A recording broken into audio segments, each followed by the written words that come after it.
Hello, writers! It's Megan Barnhard. I'm coming at you live from my Facebook page, Write with Megan, and I'm going to get us shared in the Facebook group, also called Write with Megan.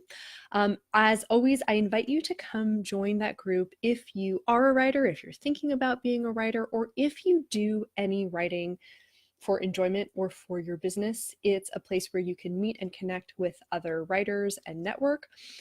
You can ask questions, get answers, get encouragement, accountability, all the great stuff. And at the end of this video, I'll be telling you one more reason why you should join Write with Megan. So we hope I'll see you there. Today, I'm going to be chatting about how to finish your draft or drafts if you have multiple drafts going, so that you can take the next step, like publishing your book or, you know, publishing on your blog, wherever you want your writing to get out into the world. You got to finish that draft before you can share it. So that's what we'll be talking about. I'd love to hear your questions. Go ahead and put them in the chat. And even if you're watching the replay or if you're watching this after I post it on YouTube, please do put your questions in the comments so that I can get back to you and keep the conversation going. Let me say hello to some people who are here. Hi, Lloyd. Hi, Rosie. Hi, Marina. And if you're watching, just say hello so I can say hello back. All right. Today's tip is going to be very practical. It's going to be like take action steps. So you might want to have a little notebook handy. This is not about the theory. I mean, as always, I'm going to tell you the why, but this is really like exact next steps to take. So starting a draft is challenging enough, but a lot of us writers get to a place where we're in the middle or somewhere, 3/4 of the way, or maybe only, a page in, and we get stuck, we get overwhelmed, we encounter self-doubt, we procrastinate, or maybe just life gets incredibly busy. So give me an emoji or let me know, has any of those ever happened to you? You've started a draft, you fully intended to finish writing, but you either got stuck, you got blocked, you got a bad case of procrastination, or life just decided that was the perfect time to rain down busyness on you. Let me know, has this happened to you? It has absolutely happened to me. And it continues to happen to me until I do this one thing I'm going to share with you today. And that one thing sounds so simple. It is setting deadlines. Oh no, not deadlines. Even the name is horrible, right? The deadline, you will die past this line. Now, of course, you won't actually die if you don't cross the line. For writers, deadlines are kind of reversed. If we don't have them, nobody dies. But if we don't have them, also nobody gets to read our writing. So I want to dive deep into deadlines and talk about what it looks like to set a good deadline, what to do when you miss your deadline, because that definitely happens. One of my favorite quotes from any writer ever about anything is from Douglas Adams saying, I love deadlines. I love that whooshing noise they make as they go past. Like, yep, I absolutely feel that. So we'll talk about how to set good deadlines. And I do mean good in like there are good kinds and bad kinds way, and it has to do with how effective they are. So how to set good deadlines, what to do when you pass those deadlines, and then what to do if you have multiple projects, because I know there are definitely writers in that situation of having multiple projects and you kind of got started working on them all. I was calling it multi-drafting, like multitasking, where you don't want to leave any one of them behind, but realistically you can't work on them all at the same time. So let's dive in. And yeah, let me know where have you gotten stuck in a draft? Do you find it's blocked, procrastination? Do you get super busy? I would still love to hear from you guys on that front. And if you're commenting and I'm missing it, it's because there's a delay and I'm looking at this in two different spots. So I apologize. I will always come back and respond to comments if I miss them live. Okay. Oh no, Cecilia, I'm giving a special shout out to you. Cecilia said, I planned to be here to watch, then spilled a whole cup of tea on me and my keyboard 3 minutes before time. Well, I hope everything is fine and safe wishes for your computer. But what a perfect example of the best laid plans of writers often going awry. Okay, this is where deadlines really come in. So the first thing we should cover is what's a good deadline and what's a bad deadline. A good deadline is a deadline that is realistic and that you can actually meet. Deadlines that we set that we can't possibly meet, like we might get all fired up and like, I'm gonna do this in whatever time is unrealistic for you, like in a day or a week or a month or whatever, your writing time. So sometimes we get all fired up, right? And there's that feeling of when we'd like to be finished, which is important, but without taking into consideration when we can actually finish. So I'll tell you one of my favorite strategies, and it's super simple, and you can do this today without spending a dime. One of my favorite strategies is to get online and go to one of those like free printable PDF calendar services and print out this month and the next couple of months, and to really look at the dates. And when I have that thought of like, yeah, this is the deadline I want, I do a reality check. I look at what that would mean for the days leading up to that deadline. And while I'm looking at that printed calendar, just so I need to be able to see like in a row all those months, I'm also looking at my appointment calendar, my Google Calendar. I'm looking at what I have scheduled. What have I already agreed to do? That might be appointments with clients. It might be, the things I volunteer for, my own like blogging schedule. So that's a really key place to start. When you have, to know if a deadline is good, it needs to not just be one you're excited about. It needs to also be one that is realistic. So print out some calendar pages and just start asking first, what's the time I'd love to have this project finished by, right? And then look at what kind of time that would leave you to work on it. Now, the more you write and the more you work on big writing projects, whether that's books or writing content for your website, the more you'll have a sense of how long it actually takes you to do tasks. So the next thing I want to encourage you to do when you set deadlines is always leave more time than you think it will take. Because again, the more you do big writing projects, the more you'll learn how long it takes you at different stages. But as we all know, life happens, right? I planned to get writing done and tea spilled on my computer. And now the time I was going to spend writing, I have to spend making sure my computer is safe. So leave yourself more time than you think you need. Hi, Wayne. Oh, awesome. Wayne is using a dry erase board to look at those dates. Yep. That can be just so helpful to actually see. My mom for years had this little cartoon posted above her home office desk in our house that said, warning, dates on this calendar are closer than they appear. It's like the little warning in a rear view mirror. And I absolutely know that feeling. You're like, oh yeah, the end of October. That's like, I have plenty of time. Oh no, wait, it's that's coming up. So being able to see how many and count up how many days there actually are is a big, big help. Marina says, I've been avoiding making deadlines with my writing. Other things too. I admit it's too depressing when I don't make them. Yeah, and Marina, I feel you on that because I have always been a writer who just loves the creative part of it. And I came to the project management part of writing, honestly, only by being a writing coach and helping other people do that, right? So working with other writers, I would get excited and I would want them to be able to finish their projects. And so that's when I started developing these methods for, scheduling your time and setting deadlines and busting procrastination. I didn't do it for myself first. I helped other people do it and went, oh, I can use this as well. I can apply this to what I'm doing as well. So that is definitely a resistance that I've felt.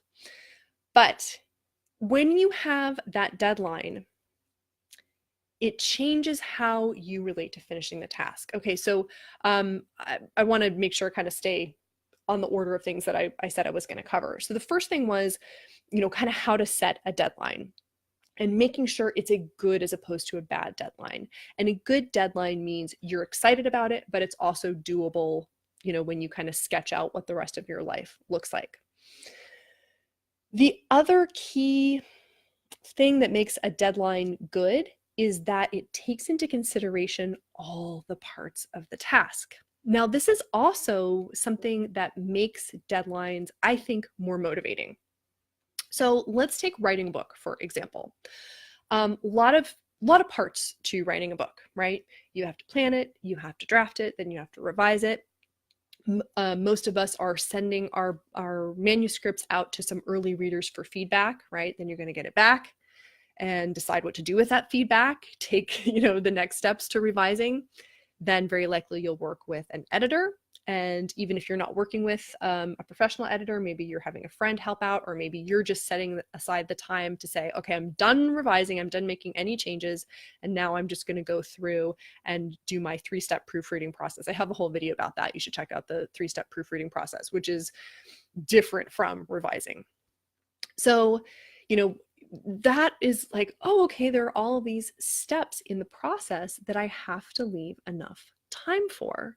And when you and then you're gonna publish, and you'll need a cover for that, and you'll need to write up your description for Amazon, and you'll have to press all the right buttons, or wherever you're publishing, right? But you need a description and figure out how you're going to put your book in categories on the online platform. When I list all of those things, I all of a sudden get more motivated about finishing my first draft. Now, you might feel the opposite. You might be like, oh, now I feel it's so overwhelming. But let me go back and say why. My goal is to publish the book. I am dying to get it out. I'm really excited. I want to put that book out there so that you guys can read it and it can help you write better, right? I'm really clear on my motivation for getting my books out. What's standing between me and getting the book out is a lot of different steps, but most of them are like clearly defined, right? Like sending a book out, I might need some good suggestions for what questions to send to beta readers. Hey, I know a writing coach who could help with that. Her name's Megan. And, making revisions is a long and in-depth process, but I'm just going to take it one step at a time. So those are pretty clearly defined steps in the process. They're not a mystery. So I know I just need to get to those next steps. And what is standing between me and those next steps is finishing the draft. For me, that puts finishing the draft in a completely different light than just, oh, I'd like to finish this. So let me hear from you. Does it feel more motivating? Or does it feel overwhelming? Which way are you voting on this? More motivating or more overwhelming when you think about the other tasks that need to get done besides finishing your draft in order to be able to publish? I'd like to hear from you. Hi, Anne. Hi, Joanne. Wayne says, I try to keep it to 3 chapters a month. Nice. So it sounds like, Wayne, your the pace of your writing, how long it will take you to get through a chapter, what else is going on in your life, the other responsibilities, and you've created a pretty clear guide for a realistic, reasonable goal. I love it. Okay. Oh, Summer says overwhelming. Okay. Because there are a lot of moving pieces. So it doesn't feel more motivating, it feels more overwhelming. Well, guess what? Feeling overwhelmed is even more reason to create deadlines. And I also talked about, told you I was going to tell you what to do when you miss a deadline. So let's look at that, because part of what can be really overwhelming with deadlines is not knowing what's realistic and how to set them, and then setting them too early and all of a sudden they go by and it feels really crummy. I mean, I was referring to that Douglas Adams quote of like, oh, the deadlines go whooshing by, and he's clearly having a sense of humor about it, but it can feel really crummy to miss a deadline. So I want to let you know that I have an example timetable for all of those various steps I was talking about, and kind of how long roughly to estimate that they'll take. And you'll find that in the new book that's coming out at the end of October, Recipe for Drafting. Which will be available for pre-order soon. So if you would like some guidance and advice about what does that really look like, what are the nuts and bolts, how long should I expect to spend on these various parts of the publishing project, you'll find that in that book. But overall, you want to make your deadlines flexible, because you are learning to set deadlines, right? You are writing, and you're a master of that craft, or wherever you are in your writing process, and that is totally different from being a master of setting deadlines. And if you are having a tough time setting deadlines, and if you're missing deadlines, that does not reflect upon you as a writer. That is a different skill set, and it's one you have to learn, and it's one you have to use trial and error for. There's nobody who can tell you exactly how long it will take you to finish your draft or to do those other pieces. The only way to tackle this is to take your best guess, is to imagine, based on what you know about yourself and the way you work, how long it might take, and then to try it out. And there's absolutely nothing wrong with you if you miss a deadline. But here's what to do if you do miss a deadline.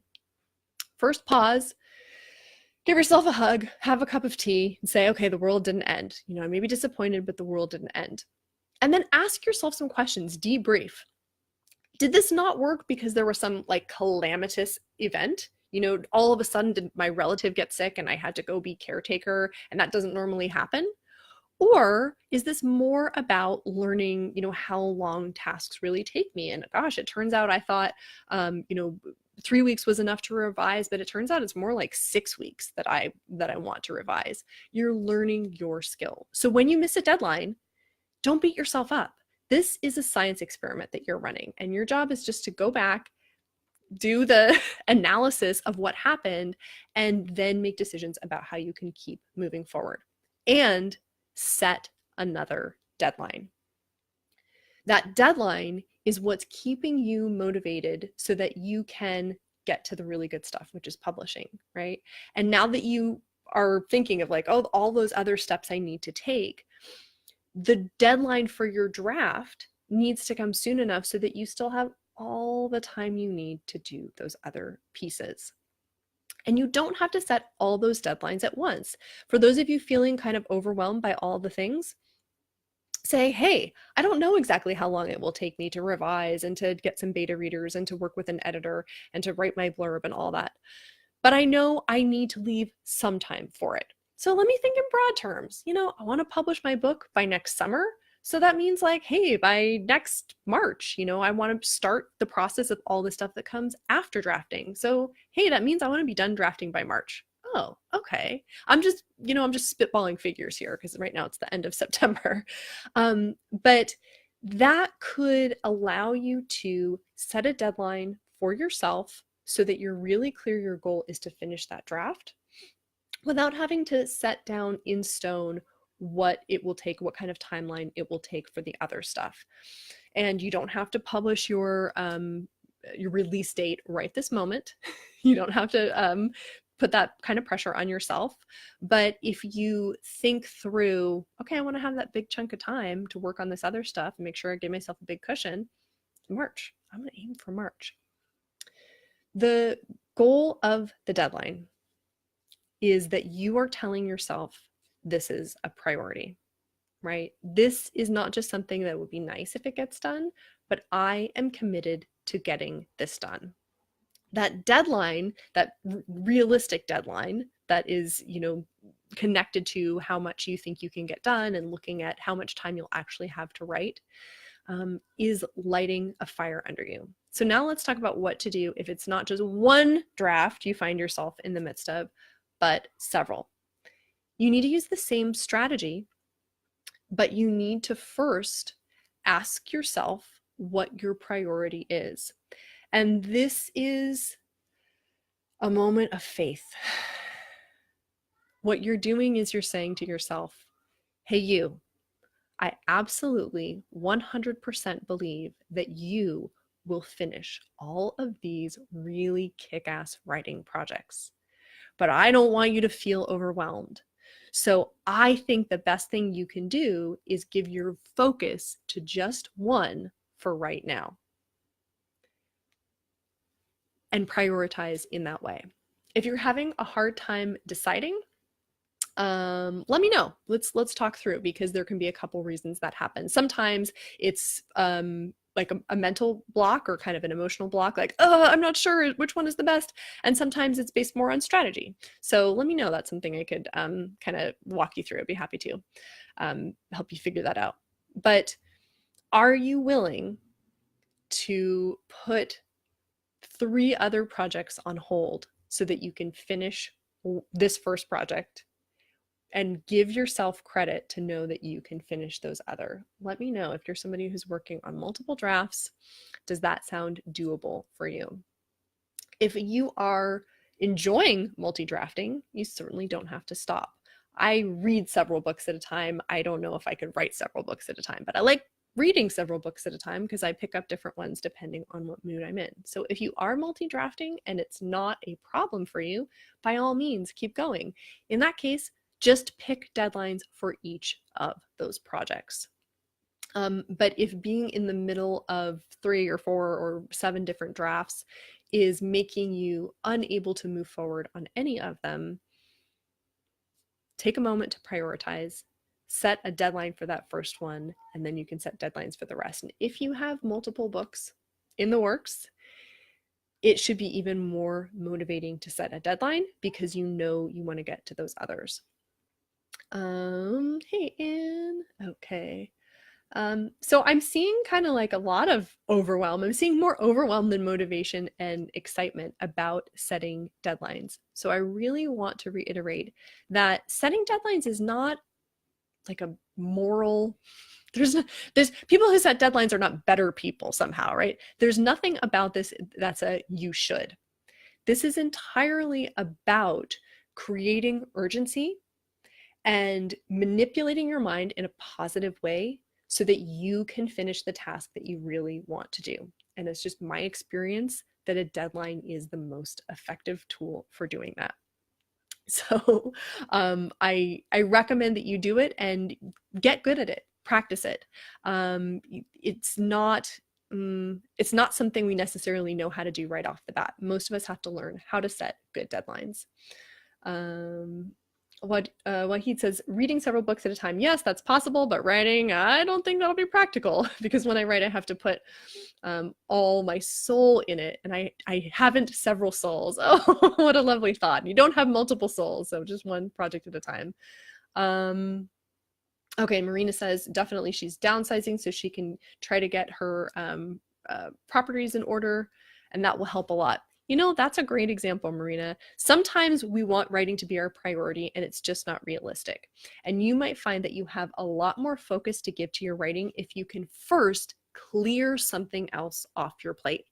And it's really satisfying to get, download those printable calendars, look at them, and create deadlines for other things too. You go, hey, I'm going to have this property sold by this date, check it off, and then I can work on these other things, right? So deadlines is also a way to focus your energy and your time so it's not spread so wide. And setting a deadline is really a way to honor your writing. And that might be a helpful reframe for anybody who's like, oh, deadlines. And I would love it if we came up with a different term for them. It's like something positive that doesn't have the word dead or death in it. But that due date, that day that you commit to and do your best to get your draft finished by, is you taking your writing craft really seriously. So it's actually a gift that you give yourself. And I give you some strategies for what to do if you miss it. It's not the end of the world. There is no judgment about it. There's nothing wrong with you as a writer. But if you don't set it in the first place, it's very challenging to take your project seriously enough so that you finish your draft. And there's so many places to get stuck in your draft. All right, I mentioned that I was going to give you one more reason why you should come and join us in Write with Megan. And that is because I am going to be sharing later today an opportunity for signing up to be an advanced reader for Recipe for Drafting, which again is coming out on October 26th. So if you are in the Write with Megan group already, later today you will see an opportunity to sign up to get an advanced copy before anybody else gets it. And if you're not already in the group, come join us and then you will get that opportunity too. All right. I wish you happy deadline setting. Cecilia, I really hope your computer is okay. I'm sending you love. It's time for you to reclaim the word deadline and feel really good about it and take it as a way for you to honor your commitment to your craft so that you can finish this draft and then all the ones after it. All right. Happy writing, everybody. Take care.